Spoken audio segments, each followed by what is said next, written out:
The first clip on the SD card was a doe stepping through mist at 2:11 a.m. The last clip was my girlfriend and me, dead asleep, filmed from outside our bedroom window. It took me a beat to understand what I was looking at. The camera we had strapped to a maple behind the old church, the one 3 miles from our little rental, had somehow captured us inside our house. We put the trail cam up because kids kept sneaking into St. Luke's after dark. The church isn't really a church anymore, just a gray shell with a spine of rafters and pews streaked with bird droppings. It sits on a stone knoll off Hickory Road in Columbia County, Pennsylvania, hemmed by scrub and a small cemetery that long ago lost its fence. The historical society where I volunteer had a stack of complaints, spray paint, toppled headstones, candle wax puddled on the front steps. Jenna and I figured a camera would give us faces, maybe license plates, something we could hand to the one deputy who still cares. We installed it on a Sunday afternoon in October, when the maples were the color of embers and the air smelled like a damp library. I showed Jenna how the infrared turns the world silver at night, how the motion sensor triggers with a fox, a raccoon, a person. We tested it, waving, laughing. She kissed me on the cheek and said, "Let's catch some ghosts." We meant kids and raccoons, of course. We meant the living. For nights later, I swung by after work to swap SD cards. The camera was exactly where I'd left it, tight strap, buckles tucked, a fresh smear of dried sap where my thumb had pressed. Nothing about the sight suggested tampering. Back home, Jenna made tea while I slid the card into my laptop. We leaned in close, the two of us like kids before a campfire, waiting to be spooked by our own joke. The first few clips were what you'd expect. A doe and her fawn drifting out of the trees. A fox slipping like a sentence you almost remember. A pair of teenagers on bikes rolling past the dirt pull-off, their voices swallowed by cricket song. Then, at 2:09 a.m., the frame shuttered. There was the quick blur of a hand, pale and gloveless, reaching toward the lens. The view pitched, went sideways, and for a long beat all we saw were stars, the square of the sky through naked branches, and the edge of the belfry roof. When the image settled again, the angle was wrong. We were low, too low, pointing not at the church but at the ground, the strapped shadow laced across leaves. Someone had taken the camera off the tree. The next clip was the underside of the church steps, scraped pine and a dead ladybug. After that, flat black as the motion sensor rode the dark like a boat without shore. And then, at 3:14 a.m., there we were, our bedroom, framed by the old sash window. Jenna on her side with one knee drawn. Me mouth open, dead to the world. A faint reflection of the camera's own infrared glow trembled in the glass. I sat back so fast the chair squealed.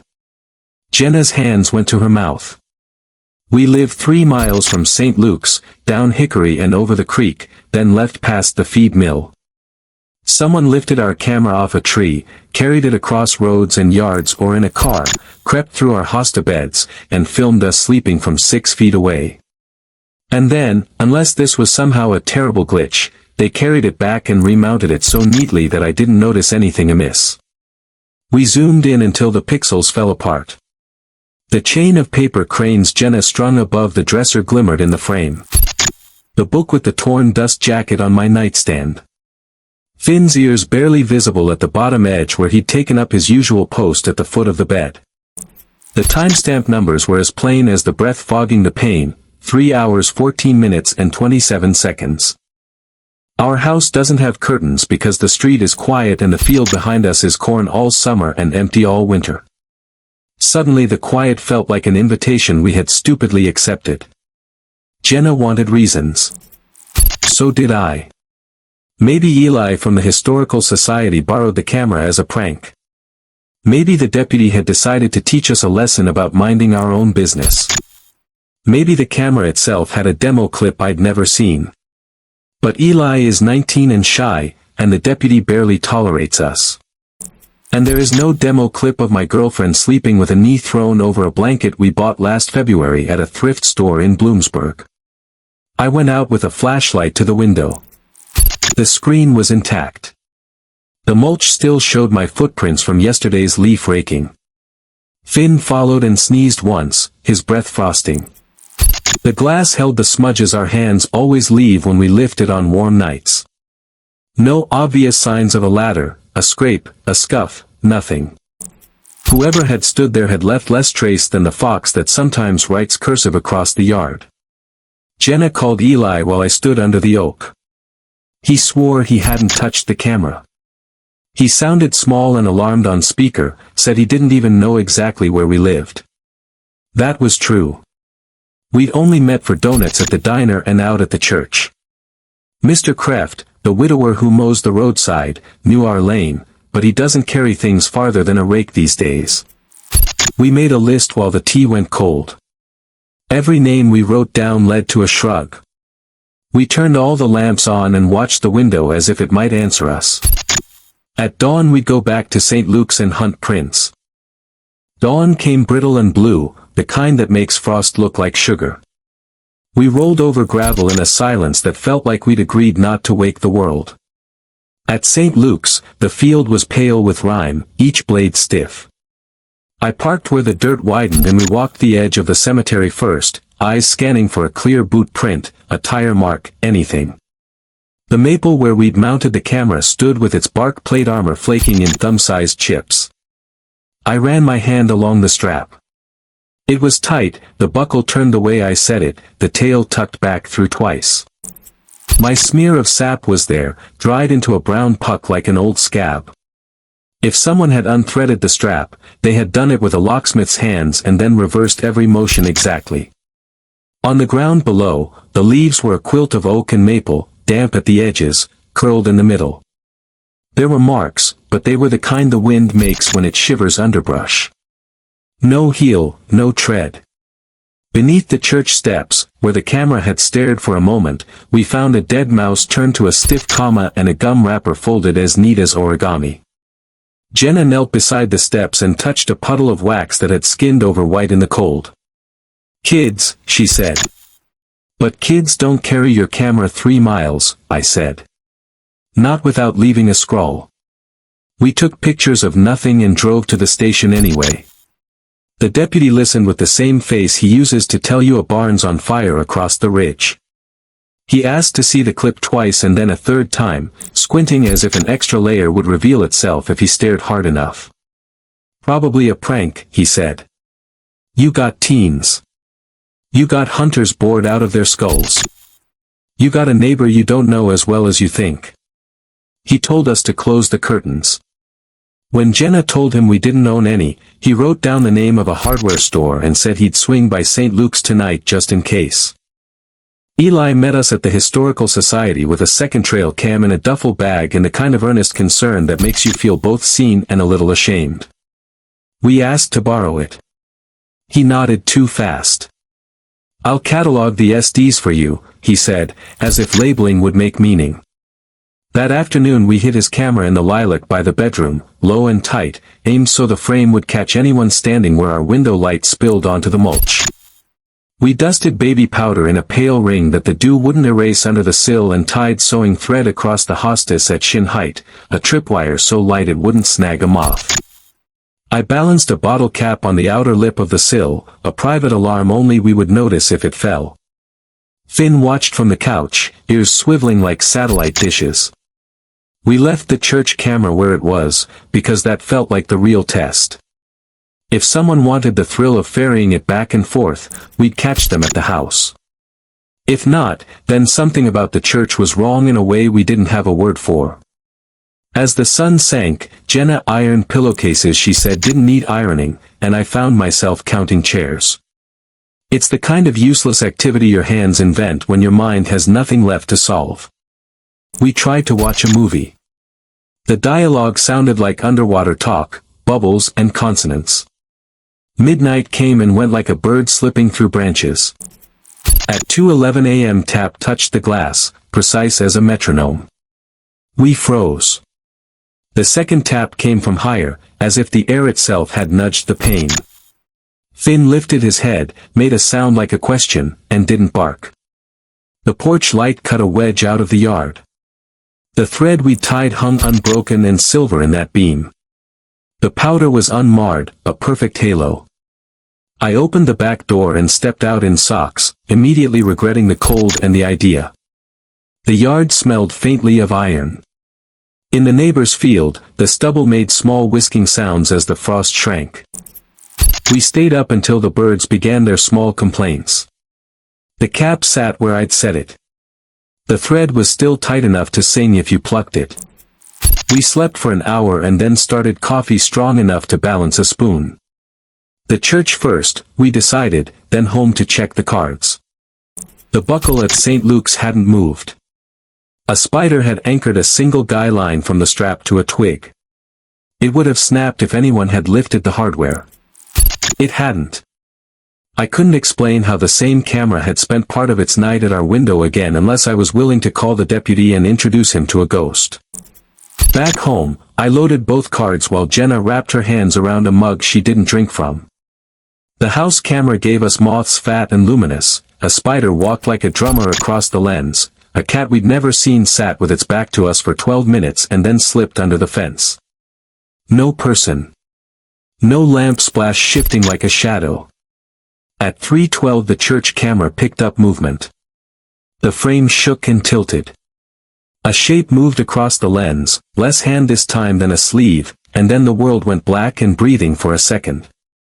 When the picture settled, our window filled it again. Same angle, same distance. But not the same night. Jenna's book had slid half an inch closer to the edge. Finn had turned in his sleep and now lay curled instead of long.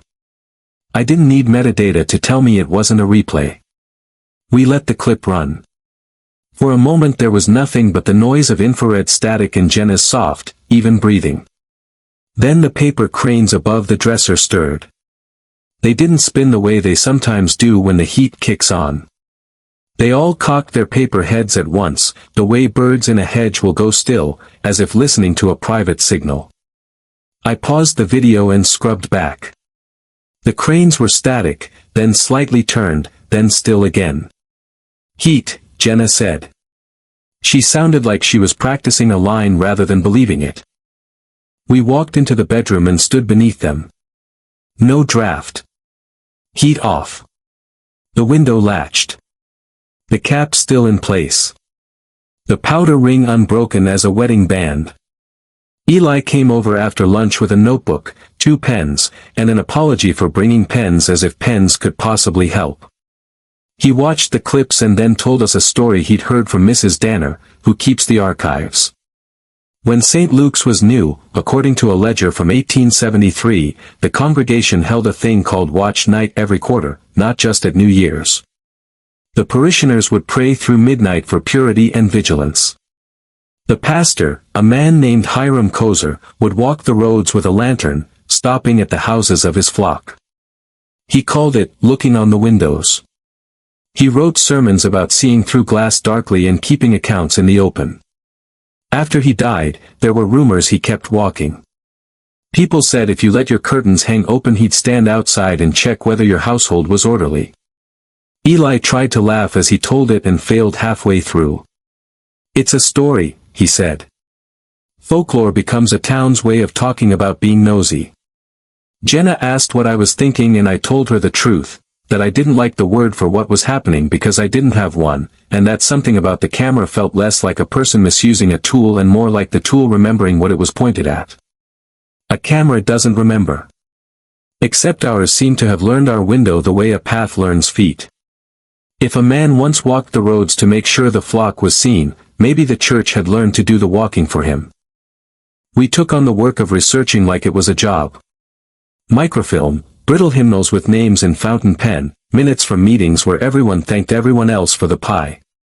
In a column no one would read now, a note, Brother Kozer to resume watchings when his health permits. In another, a quiet scandal, a family admonished for keeping late hours with a visiting salesman. The words had the weight of rules and the softness of small-town harm. I found a map showing the parsonage lane that once ran straight from the church down to the creek and then bent left along a hedgerow that matched our fence line exactly. We were living on a line drawn for a pastor's feet. That night we didn't bother with a movie. We asked our questions out loud like people making bargains. If you have to look, I said, look at me and leave Jenna alone. If you're a person, come when we're awake and leave Prince like a person should. If you're a story, tell it straight. At 3:14 we both woke without knowing why. The room was dim with the glow of the alarm clock. Finn slept through it. In the morning the church camera showed us sleeping as before, but with a difference so small we didn't notice at first. On the far edge of the frame, beyond our window, was a sliver of reflection that wasn't glass. A second frame, silvered and thin, as if another window had leaned over ours like a face finding a face in a mirror. We paused the clip and leaned so close to the screen our noses almost brushed it. The sliver wasn't glare. It had edges, as if another rectangle of glass had been slid up against ours. When I scrubbed a frame forward, thin lines revealed themselves inside that sliver, faint crosshatches like pencil marks. Not a modern grid. Diamonds, slanted and neat, the kind you see in old panes called quarries. Jenna pulled up the folder of scans we'd taken at the Historical Society, a sepia photograph of St. Luke's from 1891, the windows still intact. In the wash of age, the glass looked like fish scales. We tilted the laptop and held the still from the trail cam next to it. The angles matched. Our bedroom window had sprouted a ghost of the churches. We spent the afternoon trying to break the spell with the blunt tools of proof. We taped a white sheet over the inside of the bedroom sash, snug enough to drum when you flicked it. We hung a flashlight in the middle of the room like a low moon so the camera would have something constant to chew on. We set the second trail cam by the lilac again, but this time with a microphone clipped under the sill. We rang the neighbor to say if he saw anyone creeping around our yard tonight, to call, to holler, to do anything but keep quiet. We told ourselves we were drawing a line between folklore and trespass. In my head I kept saying it differently. We were drawing a line between a tool and a habit. At 3:14 we woke the way you do when you hear your name whispered from a different room. The sheet hung smooth, a blank rectangle. The house camera gave us insects and the cat and the thin chirr of the world in winter. The church camera, at 3 hours 14 minutes and 6 seconds, shook once and then found our window. The sheet was not a sheet on that clip. It was two narrow curtains, thin as a sick man's hair, parted down the middle by a pair of invisible hands. The flashlight threw a pale lane down our floor. The paper cranes had turned their beaks to it like gulls watching a wake. My handwriting on a note taped to the inside of the glass, test, was there, backward as it should be. Reality's details were perfect. The one detail we knew wasn't true, the parted cloth, was the one the camera swore by. We looked at the second trail cam's footage for the same moment. Outside, no person. The powder ring we'd poured was untouched. The thread still taut.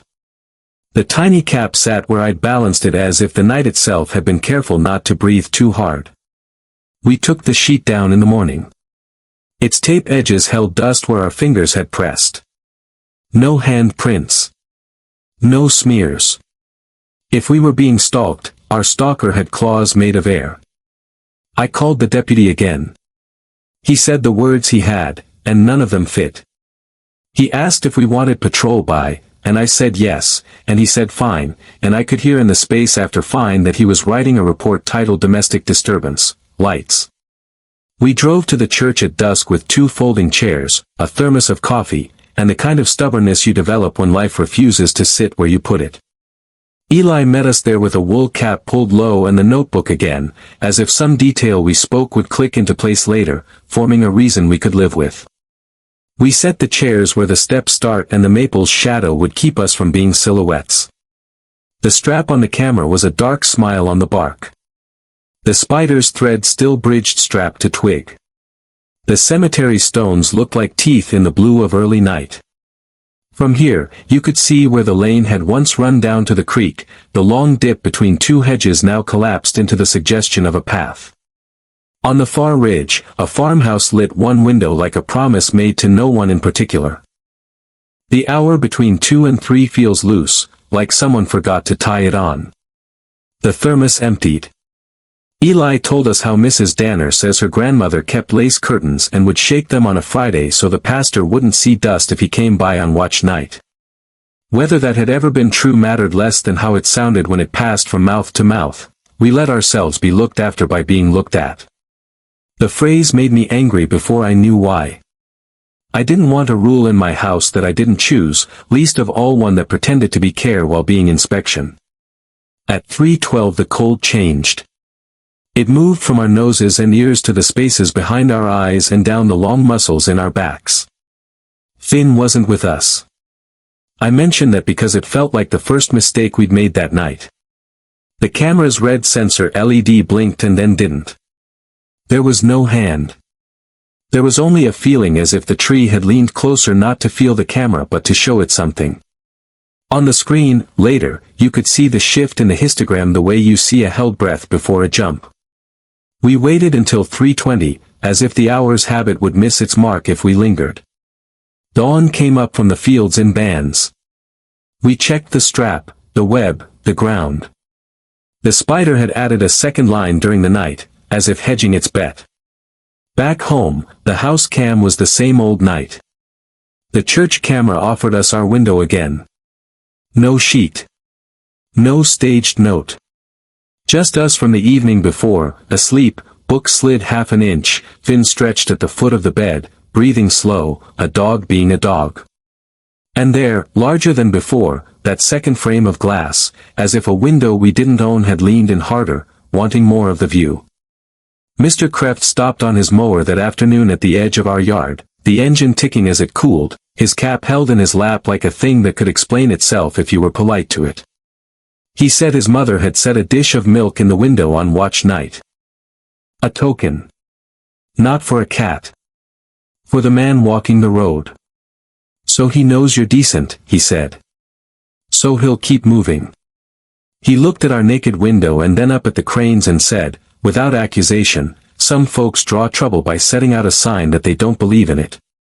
We cleaned the room as if for inspection, not because we had come around to his view, but because nothing else had worked. We folded the blanket sharp.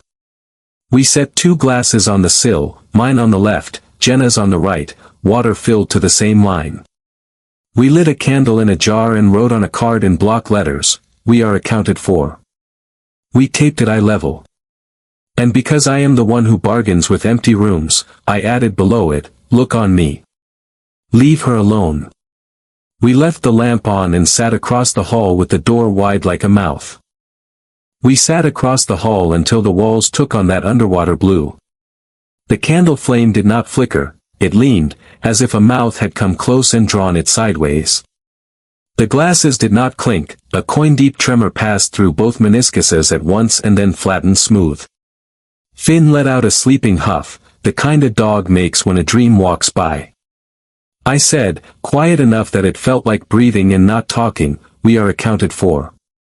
Jenna touched my knee. No footstep, no latch, no scrape of a branch. Only the sense that someone outside a frame had finished their count and written a mark we could not see. We didn't sleep. At first light we checked the house camera and the outside one by the lilac. Moths and frost and the cat. Silence on the mic but for the shiver of winter air. Then the card from the church camera.